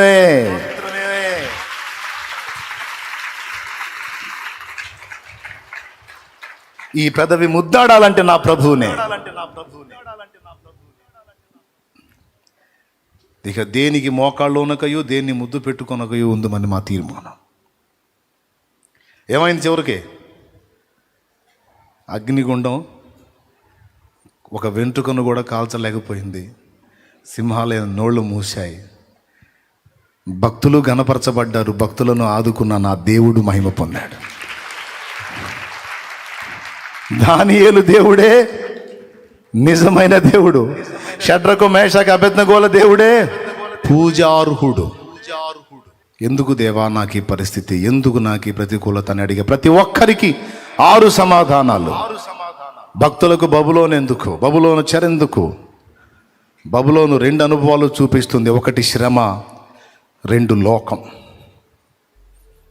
ఎందుకు దేవుడు అనుమతిస్తాడు అందులోనికి మనల్ని? శ్రమ అనుభవానికి ఎందుకు అనుమతిస్తాడు? లోకాశల మధ్యలోనికి ఎందుకు నెట్టతాడు? నువ్వు నిప్పుగా నిగ్గుదేలి బయటికి రావాలి. అందుకు నువ్వే సాధించాలి, నువ్వే సాధించాలి. రేపు నీకు సంతోషంతో కిరీటం పెట్టాలి, బహుమానం ఇవ్వాలి. అందుకే ఒంటరిగా చేసి నెడతాడు. ఈదుకొని రా, ఈత నేర్పుతాడు నా దేవుడు నీకు. ఎగరటం నేర్పడానికి, నేర్పుతానికి. నేను వదిలేశాడు అనుకున్నావు పూర్తిగా? వదిలేలా, వదలడు కూడా. ఎన్నటెన్నటికీ నిన్ను వదలడు. నేర్పుకుంటున్నాడు.